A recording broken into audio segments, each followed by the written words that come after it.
여러분 안녕하십니까? 국민 든든 채널 KBS 라이프의 실시간 재난안전 정보 안내 방송 재난안전 119입니다. 3월 20일 금요일 방송 시작합니다. 저는 KBS 기자 서지영입니다. 오늘 외출하실 때는 이것 챙기셔야 되겠습니다. 바로 우산입니다. 오후부터 중부지방 등에서 비가 시작돼 밤에 전국으로 확대된다고 합니다. KBS 기상캐스터가 전해드립니다. 북서쪽에서 비구름이 다가오고 있습니다. 오후에 중부지방과 호남 서부부터 비가 내리기 시작해서 밤에는 전국으로 확대되겠습니다. 늦은 오후부터 밤 사이 중부지방에는 시간당 10에서 20mm의 강한 비가 집중되겠습니다. 내일 새벽까지 수도권과 강원 영서, 충북 북부에는 10에서 40mm, 그 밖의 지역에는 5에서 20mm의 비가 내리겠습니다. 비가 내리는 동안 황사가 섞여 내리는 곳이 있겠습니다. 서해안과 제주도에는 강풍주의보가 내려진 가운데 오늘 그 밖의 지역에서도 바람이 강하게 불겠습니다. 오늘 낮 최고 기온은 서울이 16도, 대전과 광주 18도, 대구 16도, 부산 14도로 어제보다 1도에서 7도 정도 높겠습니다. 바다의 물결은 대부분 해상의 먼바다에서 최고 4m로 높게 일겠습니다. 내일 오후부터 모레 오후 사이에는 남해안과 제주에 비가 내리는 곳이 있겠습니다. 일요일에는 서울의 낮 기온이 21도까지 오르겠습니다. 지금까지 날씨 전해드렸습니다. 특히 이번 비는 황사가 비구름을 따라서 날아오고 있어서 황사비가 내릴 가능성이 높아 주의가 필요한데요. 저기압의 영향으로 바다 상황도 좋지 않다고 합니다. 국립해양조사원이 전해드리는 해양예보로 바다 상황 좀 더 자세히 알아봅니다. 국립해양조사원에서 전해드리는 CCTV입니다. 오늘 해상레저 계획하신 분들은 한 번 더 생각해 보시기 바랍니다. 전해역 앞바다와 서해안을 제외한 나머지 해역 먼바다에서 풍랑특보 발효 중이고요. 제주도를 비롯해 경상권과 전라권은 강풍특보로 바람도 거세게 불겠습니다. 대체로 구름 많거나 흐린 날이 되겠으나 오늘 밤부터 중부지방을 중심으로 비가 내리겠고 이 비는 제주도까지 확대되겠으니 참고하시고요. 서해안과 제주도는 비교적 물결이 높게 이는 편입니다. 하늘도 바다도 쾌적한 날은 아닌 것 같은데요. CCTV로 해왕 알아보겠습니다. 인천 조이관측소입니다. 해무가 유입되지 않아 가시거리 확보하기 용이하겠습니다. 다만 강풍이 불겠는데요. 초속 11m가 되겠습니다. 목포 해무 CCTV 보시죠. 바다가 태양을 품고 있네요. 반짝이는 바다 위로 크레인도 뚜렷하게 보입니다. 한 폭의 그림 같지만 해왕은 다소 거칠겠습니다. 물결 1.5m, 바람은 초속 9m가 되겠습니다. 모슬포 조이관측소 보겠습니다. 화면으로 체감하기는 힘들지만 물결 1.4m로 높게 일겠습니다. 바람은 초속 9m로 다소 강하겠고 내일부터 강한 비가 내리겠으니 참고하시기 바랍니다. 안흥에서 조석정보 보시죠. 해수면이 높아지는 때는 오후 3시 10분경으로 조석 기준면으로부터 562cm까지 높아지겠습니다. 전날 비슷한 시간대 나타나는 고조와 비교하면 28cm가량 해수면이 높은데요. 소조기가 마무리되면서 당분간 고조시 해수면은 점점 높아지겠습니다. 조류정보입니다. 지점별로 가장 빠른 체감유속 살펴보시면요. 여수에만 0.7노트, 맹골수도는 2.8노트, 마지막으로 영흥도 서측은 1.8노트 세기를 보이겠습니다. 항행통보 정보입니다. 동해안 옥계항 부근에 사설항로 표지가 신설되었습니다. 표지명은 금진항 화성 등부표이며 광달거리 8L이 황망대형의 구조입니다. 2024년 3월 4일부터 공사용으로 설치되었습니다. 항해 및 조업 선박은 참고하시고 안전운항하시기 바랍니다. 지금까지 CCTV였습니다. 네, 이번에는 전국 15,000곳을 연결한 저희 KBS 재난감시 CCTV 영상으로 이 시각 주요 장소 몇 곳을 살펴보겠습니다. 지금 보시는 화면은 영종대교 동탑 상부에 설치된 CCTV 영상입니다. 강한 바람의 영향으로 CCTV가 상하 좌우로 흔들리는 모습을 보실 수가 있는데요. 현재 서해 바깥 먼바다에 풍랑특보가 발효된 상태입니다. 파도의 물결도 육안으로 관찰되고 있습니다. 다음 영상입니다. 제주도로 가보겠습니다. 이곳은 제주 라마다 호텔 앞인데요. 물결은 잔잔해 보이긴 합니다만 제주도 해상에서 물결이 최고 4m로 높게 일겠다는 예보가 있으니 항해하실 때 또 조업하실 때 주의가 필요합니다. 경기도 파주로 가봅니다. 파주 가막산 일대에는 KBS 재난감시 카메라가 설치되어 있는데요.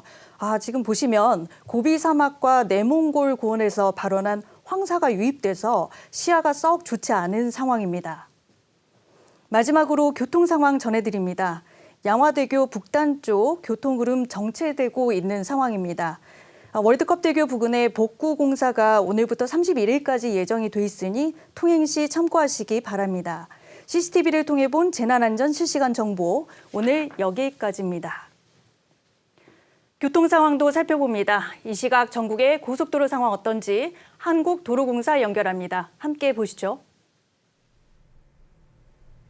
교통 상황의 특징은 1분 1초마다 시시각각 상황이 달라진다는 점입니다. 지금도 평소 잘 밀리지 않는 곳들에서 이렇게 정체가 살펴지는데요. 예상치 못한 곳에서 갑자기 정체 구간이 생기면 당황하기 마련이겠죠.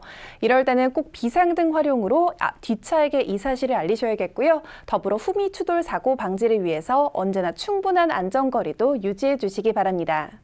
현재 고속도로 위로는 점심시간대답게 수월한 흐름이 이어지고 있습니다.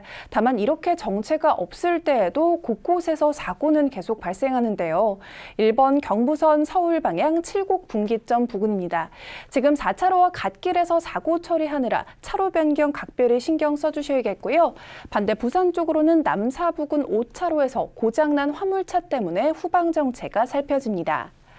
35번 중부고속도로 위로는 작업합니다. 남이 방향 남이천 나들목 부근인데요. 지금 3차로가 이렇게 막혀 있어서 차로 변경 미리미리 해주셔야겠는데요. 15번 서해안고속도로 목포 쪽 해미 부근에서도 이렇게 작업합니다. 작업 고깔이 보이면 꼭 천천히 이동해 주셔야겠고요. 이곳은 후방 정체도 이어지고 있어서 해미부터 꽉 막힌 흐름 이어집니다. 이전으로 경기권 교통량 자체는 수월한 편입니다. 다만 서울 쪽으로는 일찍과 금천 사이로 4km 정체가 살펴지고 있고요. 50번 영동고속도로 강등 쪽으로는 지금 용인휴게소부터 양지터널까지 유일한 정체 구간이 살펴지는데 지금 양지터널 2차로에는 소형 화물차가 고장으로 서 있습니다. 전방 주시 잘하셔서 2차 사고 막아주시기 바랍니다.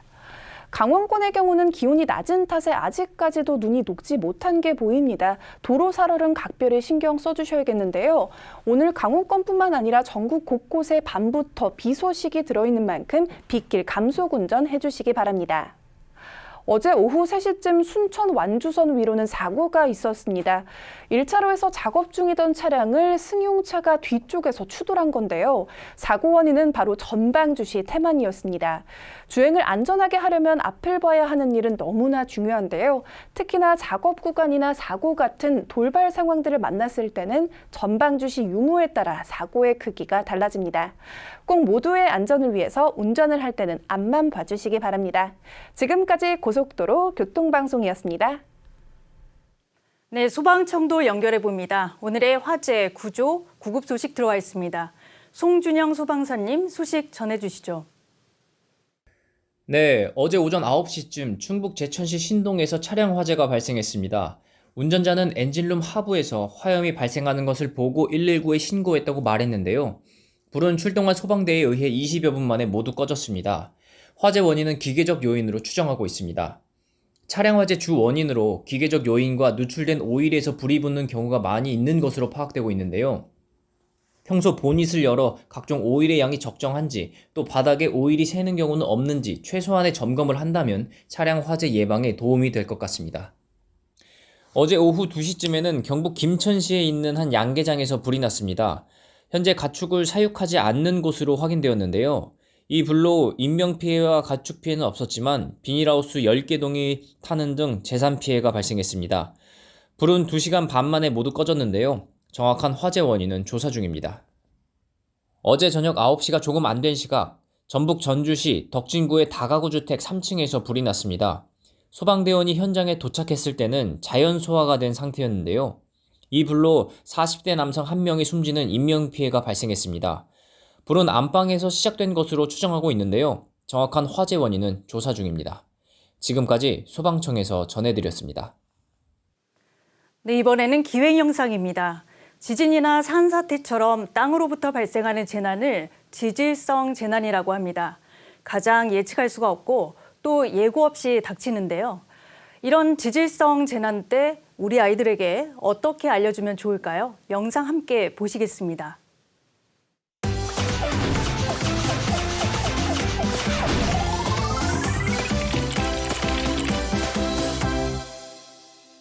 예고 없이 찾아와 큰 피해를 입히는 지진, 산사태 등 지질성 재난. 지질성 재난은 기후성 재난보다 발생 횟수는 적지만 피해 규모가 크기 때문에 우리에게 더욱 큰 공포로 다가오는데요. 어린이는 지질성 재난에 대한 경험과 이해도가 높지 않으므로 재난이 발생했을 때 두려움에 떨지 않고 적절하게 대응할 수 있도록 보호자의 꾸준한 교육이 필요합니다. 어린이 지질성 재난 유형별 대응법. 보호자는 이렇게 알려주세요. 학교 후 친구와 함께 집에서 시간을 보내는 어린이. 그 순간 지진의 발생으로 집안이 흔들리기 시작하는데 당황한 두 어린이는 일단 밖으로 나가기로 합니다. 어린이는 집 밖으로 나와 엘리베이터 버튼부터 누르는데요. 친구는 위험할 것 같다며 걱정하지만 재난교육을 받은 적 없는 어린이는 빨리 내려가는 것이 상책이라고 생각하는 모양입니다. 그 사이 아이들이 있는 층으로 도착한 엘리베이터. 재난교육을 받았다면 일어나지 않았을 상황입니다. 지질성 재난 유형별 대응 방법 지도하기.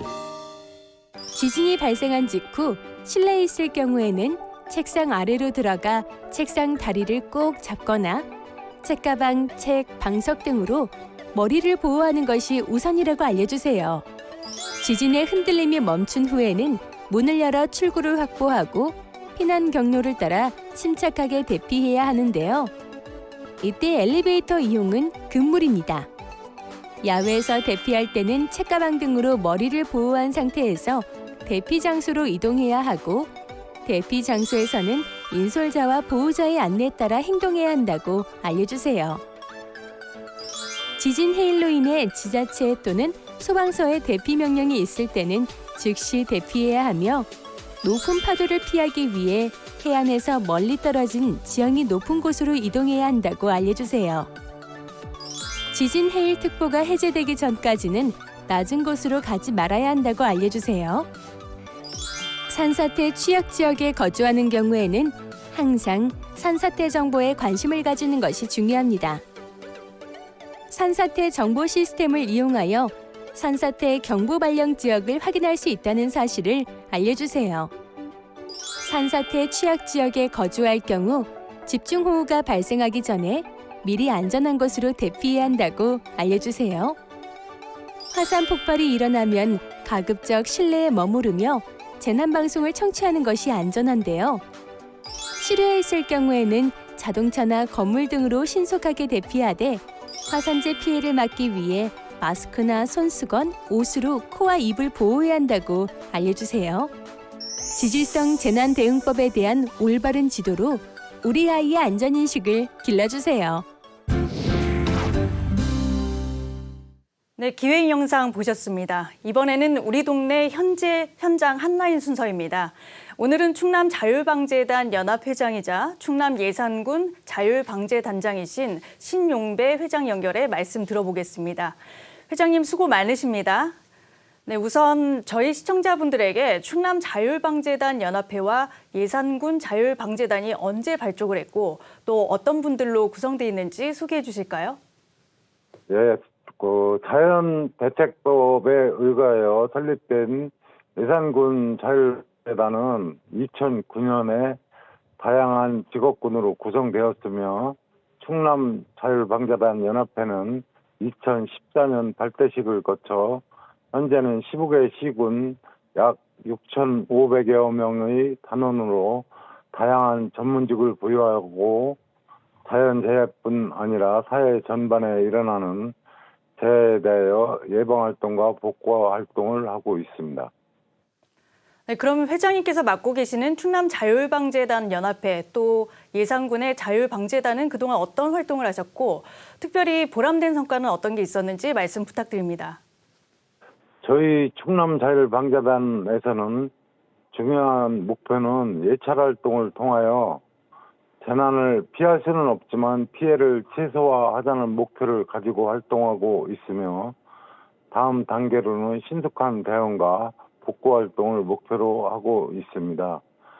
보람된 성과는 충남 지역은 3년 연속 호우 피해가 발생하였는데 피해 지역에 활동을 하다 보면 모든 단원이 한마음이 되어 매일같이 구슬땀 흘려가며 활동하는 모습을 보면 자율방재단 활동하기를 잘했다고 보람을 느낍니다. 요즘 봄철 해빙기 활동에 여념이 없으시다고 들었어요. 오늘은 어떤 활동을 하셨는지요?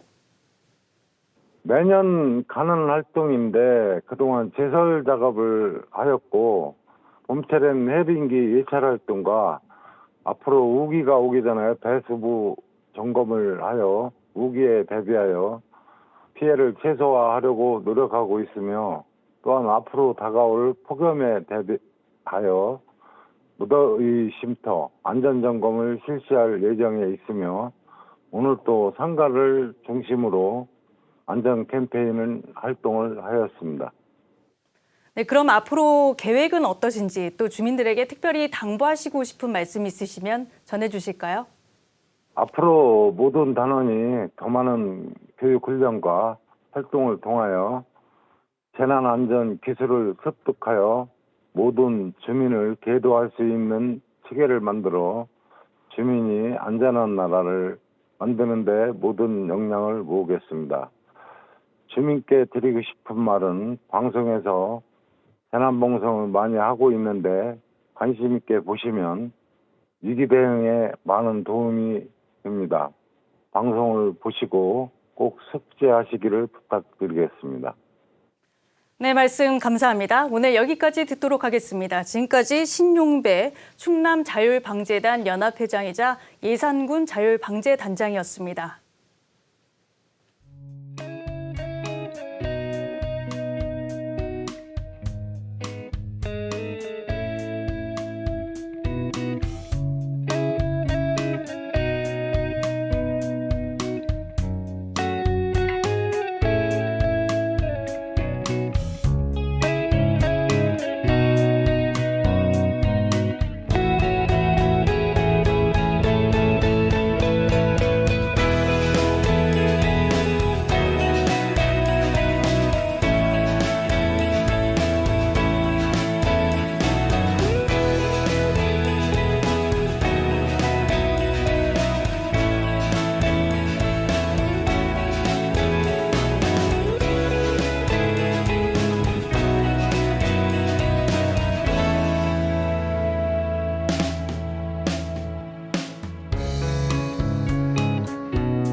실시간 재난안전 정보 안내방송 재난안전 119 안전토크 시간입니다. 오늘은 행정안전부 박종현 민방위 심의관 나오셨습니다. 어서 오십시오. 네, 세종에서 먼 길 오셨다고 들었어요. 네, 감사합니다. 네. 먼저 지난 6일이죠. 올해 첫 민방위 훈련이 있었습니다. 네. 시군구별 특성과 또 재난 유형에 따라서 훈련을 진행한 걸로 알고 있는데요. 구체적인 훈련 내용이 무엇이었는지 소개해 주시죠. 예, 그 말씀하신 대로 지난 3월 6일 날 있었던 민방위 훈련은 그 재난 대비 훈련이었습니다. 근데 저희는 그 민방위 훈련을 그 지역 특성화 재난 대비 민방위 훈련 이렇게 명명을 했는데요. 그 이유는 각 지역이 저마다 그 취약한 재난 유형이 다 다릅니다. 어떤 지역은 지진, 어떤 지역은 산불, 어떤 지역은 침수 피해를 입을 위험이 되게 크고요. 또 화학 공장 같은 것들이 밀집해 있는 이제 화학 산단을 보유한 지자체 같은 경우는 화학 사고 위험이 굉장히 높습니다. 그리고 서울 같은 이제 대도시 지역은 영화관이나 대형마트 그리고 요양병원 같은 그 화재에 굉장히 취약한 시설들이 굉장히 많습니다. 그래서 전국에 있는 그 226개 모든 지자체가 자기 지역 특성에 맞는 재난 유형을 하나 선정을 해서 그거에 맞는 이제 대피 훈련을 했습니다. 그날 저는 이제 은평구 민방위 훈련에 이제 같이 참여해서 했는데요.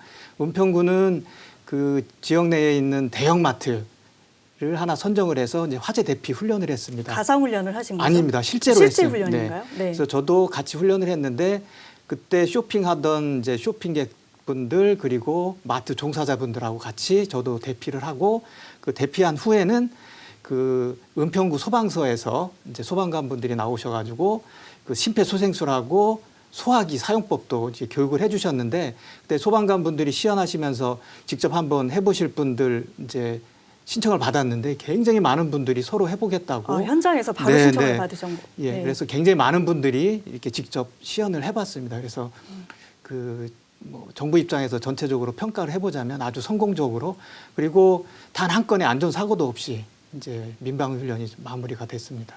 네, 그만큼 시민들도 이런 안전 교육에 관심이 많다라는 취지로 이해가 되네요. 네, 그렇게 느꼈습니다. 그러면 올해 4번의 훈련이 네네. 있다라고 들었는데요. 네. 그럼 앞으로 이제 3번이 남은 거잖아요. 그렇습니다. 5월에 한 번, 8월에 한 번, 그리고 네네. 마지막으로 10월. 네네. 예.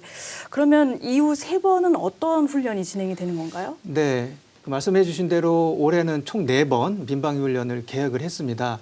첫 번째 민방위 훈련은 좀 전에 말씀드린 대로 그 지역 특성화 재난 대비 민방위 훈련이라는 이름으로 성공적으로 마쳤고요.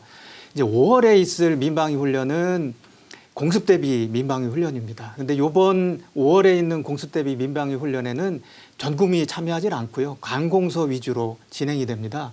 그래서 공공기관, 행정기관 그리고 각급 학교에서만 이제 민방위 훈련, 공습 대비 훈련이 진행이 되는데 그 실제 공습 이제 상황을 가정을 해서 그 기관에 있는 분들이 이제 대피 훈련을 진행을 하고요.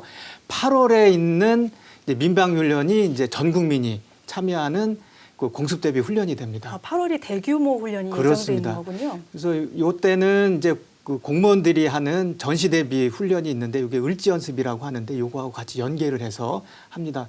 이때는 가장 중요한 훈련은 이제 물론 공습 대비 대피 훈련이고요. 그리고 차량 대피 훈련, 소방차 길터주기 훈련처럼 이제 국민분들이 직접 참여할 수 있는 훈련들이 진행이 되고 특히 서해 5도 같은 경우에는 그 섬 주민이 이제 직접 인천 지역으로 출도를 하고 출도한 주민분들이 그 수용 또 구호까지 하는 그 훈련을 하게 됩니다. 그리고 마지막 남은 이제 10월 훈련은 그 안전 항구 훈련이라는 게 있거든요. 그거하고 연계를 해서 재난 대비 훈련으로 이렇게 진행할 예정입니다. 네. 지난해 같은 경우는요. 민방위 경보 전달 규정이 대폭 규정이 됐고요. 또 공습 경보를 가정한 훈련도 하면서 국민들의 경각심이 굉장히 많이 높아졌었어요. 네. 근데 향후에도 이런 공습 대비 훈련이 어떻게 진행이 될까요? 네, 그 코로나19 사태로 인해서 3년간 민방위 훈련이 전혀 실시되지 못했습니다. 그래서 2020년, 21년, 22년 이 3년 동안 민방위 훈련이 한 번도 실시되지 못했고 특히 2017년부터 6년 동안 공습 훈련이 한 번도 진행이 되지 못했습니다. 그런데 그 다들 아시는 것처럼 북한이 그 순항 미사일 또 SLBM 또 각종 탄도 미사일 그러니까 단거리, 중거리, 장거리 탄도 미사일 훈련 그 발사를 지속적으로 하면서 이제 한반도 위기가 고조가 되고 있습니다. 그래서 이런 상황이 이제 유지되는 한 정부에서는 최소한 1년에 2번 정도는 그 공습 대비 훈련을 실시할 예정입니다. 뭐 상식적인 얘기일 수도 있지만 또 모르시는 분들이 많기 때문에요. 이 질문을 꼭 좀 드려보고 싶었습니다. 공습 경보가 있고요. 네. 그다음에 경계 경보가 있고 또 화생방 경보가 있습니다. 그렇습니다. 이 부분에 대해서 좀 더 네. 자세히 한번 짚어볼까요? 네. 특히 가장 중요한 공습 경보 사이렌 소리를 일단 한번 들어보겠습니다. 네네. 네. 네, 지금 들으시는 소리가 바로 사이렌 소리. 이게 네네. 공습 경보인 그렇습니다. 거군요. 네. 그러면 경계 경보는 이제 사이렌 경보음이 안 울리는 건가요? 네, 그렇습니다. 요 규정이 작년 이제 8월 23일 날 개정이 됐는데 그 작년 8월 23일 이전에는 경계 경보 때도 사이렌을 울렸습니다. 그래서 이제 좀 더 자세히 말씀을 드리면 경보에는 경계 경보, 공습 경보, 화생방 경보, 핵 경보 이렇게 4가지가 있는데 네. 경계 경보는 그 말 그대로 적의 공격이 예상이 될 때 이제 발령하는 경보입니다. 근데 요 경계 경보는 대피를 준비하십시오라는 메시지를 이제 국민분들한테 전달하는 거기 때문에 사이렌까지 울릴 필요는 없다고 이제 판단이 된 겁니다. 사이렌을 울리는 대신에 이제 재난 문자, 그리고 TV 자막, 라디오 방송, 그리고 그 사이렌이 울리는 그 확성기를 통해서 사이렌 대신 음성 방송으로 이제 경계 경보가 발령이 됐습니다라고, 이런 것만으로도 경계 경보의 목적은 충분히 달성될 수 있다 해서 불필요한 이런 그 불안감을 이제 주지 않기 위해서 경계 경보 때는 그 사이렌을 울리지 않도록. 않는 걸로. 네. 네. 근데 지금 이 경보 종류 한번 네. 이 화면을 보시면서 말씀을 네. 또 이어가 보겠습니다. 좀 눈에 띄는 부분이요. 핵 경보 네, 이 그렇습니다. 부분인데요. 네네. 지난해 이 핵 경보가 새로 생긴 거라고 들었습니다. 네네. 이게 무엇인지 좀 설명이 필요할 것 같습니다. 네, 그 앵커님께서 말씀하신 대로 그 예전에는 그 경보가 경계 경보, 공습 경보, 화생방 경보만 있었습니다. 이번에 이제 작년 8월 23일부로 핵 경보가 추가가 됐는데, 이게 그 북한 이제 핵 위협 수위가 이제 점점 높아짐에 따라서 핵 경보 발령 필요성이 대두가 됐기 때문에 신설을 하게 됐는데, 이게 많은 전문가분들이 북한의 핵 공격의 가능성이 낮거나 또 어떤 분들은 극히 낮다고까지는 얘기하는 분들이 있지만, 북한의 핵 공격의 가능성이 0이다, 아주 빵이다라고 하는 분들은 한 분도 없습니다. 그러니까 일말의 가능성은 있다라는 뜻이기 때문에 저희는 그 핵 공격에 대한 준비를 반드시 해야 되기 때문에 이런 조치를 취하게 됐습니다. 네, 사실 국민의 한 사람으로서 이런 일이 절대 발생하면 안 그렇죠. 되겠습니다만은 또 만일의 경우를 대비한 훈련은 필요한 것이니까요. 네. 특히 방사능 무기, 즉 핵무기 공격 시에는 대피소로 대피한 네. 뒤에도 얼굴은 이제 공격 지점의 반대 방향으로 향하고 네네.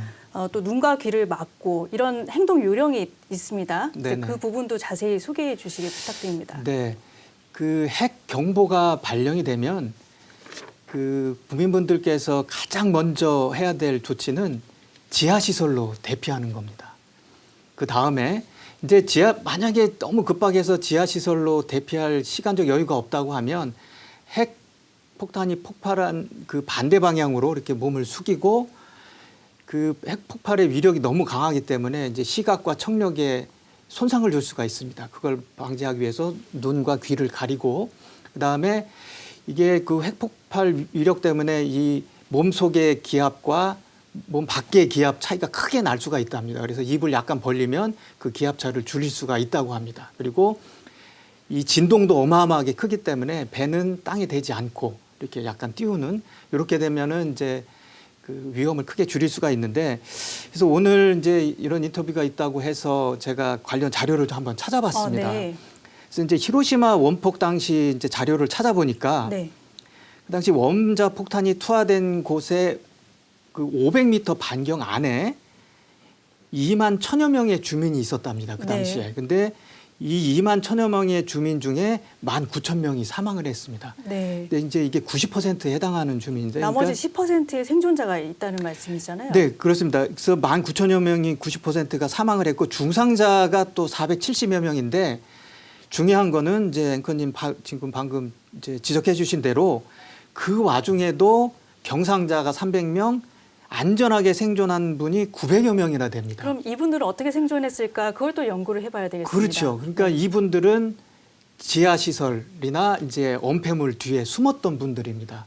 그러니까는 히로시마나 나가사키 같은 경우에는 그 당시에는 콘크리트 건물 같은 게 없었습니다. 그래서 엄폐물이 없었고 또 건물이 있어도 이제 목조 건물이 많았고 평지였습니다. 그래서 굉장히 많은 희생자가 있었는데, 지금은 이제 콘크리트 건물도 많이 생겼고 또 지하 시설이 많지 않습니까? 그래서 혹시나 이런 핵 경보가 발령이 되면 가장 가까운 그 지하 시설로 이제 대피를 한다면 본인의 생명, 그리고 가족 또 이웃의 생명도 이렇게 안전하게 구할 수가 있다. 이런 걸 시사하는 점입니다. 저도 그래서 이 관련해서 자료를 좀 찾아보고 전문가들에게 여쭤보니까 보통 이제 아파트 안에 많이 네네. 계시는데 네네. 아파트 안에서 지하로 대피할 수 없는 상황에서는 그럼 아파트 안에 어디에 대피를 해야 되는가 이것도 관심이 많더라고요. 네. 그 이제 대부분의 전문가들은 그런 상황이라고 하면은 유리창이 없는 공간, 바로 화장실입니다. 화장실로 대피하면은 이제 안전하게 이제 대피할 수 있다. 이렇게 이제 조언을 하고 있습니다. 네, 최근 이제 화장실도 보면은 안방에 화장실이 있고 네. 또 거실에 화장실이 있는데 이왕이면 안방에 있는 그렇습니다. 화장실이 더 안전하다고 네네. 예, 그렇게 말씀을 조언을 하시더라고요. 네. 네, 그러면 이 질문도 한번 드려보겠습니다. 일반 국민들이 또 가장 궁금해하는 것 중에 하나가 대피소, 우리 좀 전에 이제 대피소 네네. 관련해서 말씀해 주셨는데요. 재난이나 민방공 사태 시에 과연 나와 내 가족 그리고 지인들이 어디로 대피를 해야 되는가 네. 이 부분도 굉장히 중요한 정보일 것 같아요. 네. 그래서 그 제가 이제 그 핸드폰으로 직접 좀 시연을 해드리려고 했었는데 이제 핸드폰을 저 스튜디오 밖에 놓고 왔습니다. 이제 혹시 이 영상을 시청하고 계신 분들 계시다면 네이버나 다음 같은 포털 앱을 실행을 하신 다음에 거기에 대피소라고 치시면 그 GPS 기반해서 지금 있는 곳에서 가장 가까운 대피소가 뜹니다. 그리고 네이버 지도나 카카오맵, 티맵 같은 지도 앱에도 대피소라고 치시면 지금 있는 위치에서 가장 가까운 대피소들이 이렇게 표출이 됩니다. 그래서 그 늘 이제 요런 이제 앱을 활용을 해서 자기 집이나 자기 집에서 가장 가까운 대피소 그리고 일하는 직장에서 가장 가까운 대피소를 숙지를 해 놓으신다면 비상시에 크게 도움이 될 수 있을 것 같습니다. 사실 사건이나 사고가 발생한 다음에 대처하는 거는 너무 늦을 수 있기 그렇죠. 때문에 네. 평소에 이런 네이버를 활용해서 네네. 내 집과 내가 일하는 사무실에서 가장 가까운 곳을 네. 미리 숙지하고 있고 또 만약에 그런 상황이 발생했을 경우에는 안전하게 대피하는 게 중요할 것 같습니다. 네, 그렇습니다. 대피소가 또 재난 유형별로 또 다 다르잖아요. 그래서 네네. 모든 유형의 재난에 대해서 이곳으로 피하기만 하면 안전하다. 이런 대피소는 없을까요? 그 중요한 지적을 해주셨는데요. 대피소는 크게 두 가지 유형이 있습니다. 민방위 대피소, 재난 대피소. 그 민방위 대피소는 적의 공습에 대비하는 대피소이기 때문에 반드시 지하 시설이어야 되는데, 근데 그 일부 접경 지역에 있는 그 민방위 대피소는 지상에 있는 경우도 있습니다. 이 경우에는 그 콘크리트 두께 50cm 이상 이렇게 콘크리트로 둘러싸고 또 그 위에 굉장히 두꺼운 흙으로 복토를 합니다. 그래서 이런 지상에 있는 민방위 대피소라고 해도 지하만큼 튼튼하기 때문에 이제 민방위 대피소는 이제 이렇게 유지가 되고요. 근데 재난 대피소는 또 세 가지가 있습니다. 이런 침수 피해 같은 경우가 있을 경우에 대피하는 그 이재민 임시주거시설이라는 게 있고요. 그다음에 산사태 대피소, 화학사고 대피소 이렇게 세 가지가 있는데 그 말씀하신 대로 이제 침수가 일어날 때는 이제 침수 대피소 찾아가고 또 산사태가 나면 산사태 대피소 찾아가고 또 화학사고가 나면 화학사고 대피소를 각각 찾아다니는 거는 굉장히 불합리하지 않습니까? 그래서 정부에서도 이런 이제 문제점을 인식을 하고 이런 재난 대피소 같은 경우는 모두 한 곳에서 다 이제 급히 대피하는 이제 주민분들을 수용할 수 있도록 그렇게 준비를 다 마쳤습니다. 그래서 곧 이렇게 모든 재난 대피소는 공동 활용할 수 있도록 이렇게 준비가 이제 다 끝났습니다. 근데 한 가지 더 말씀드리면 네. 그 재난 대피소 중에서도 지하 시설이 있는 경우가 있습니다. 그런 경우에는 이제 지하 시설도 있고 그 지하 시설이 출입구가 2개 이상만 있으면 민방위 대피소로도 쓸 수 있거든요. 그런 재난 대피소는 이제 4가지 용도를 한꺼번에 쓸 수 있게 되는 거죠. 민방위 대피소, 그 이재민 임시주거시설, 산사태 대피소, 그다음에 화학사고 대피소. 그래서 이제 그 주민분들이 이제 대피소이다 그러면 한 곳만 이제 알고 있으면 이제 다 그쪽으로 대피할 수 있도록 이렇게 편의성을 좀 높이도록 이렇게 조치를 해놨습니다. 네, 그렇군요. 저희 부모님이 경찰 가족이셨는데 네네. 그러다 보니까 안전에 대해서 굉장히 관심이 네네. 많았어요. 그래서 저 어릴 때 기억을 보면은 이런 또 비상시를 대비해서 생존 배낭, 지금으로 치면 이제 생존 배낭이죠. 그 안에 네네. 비상식량이라든지 침낭이라든지 이런 것들을 미리 이렇게 싸놓고 있으셨는데요. 요즘에도 이런 생존 배낭에 대한 관심들이 굉장히 네. 높아요. 그래서 네네.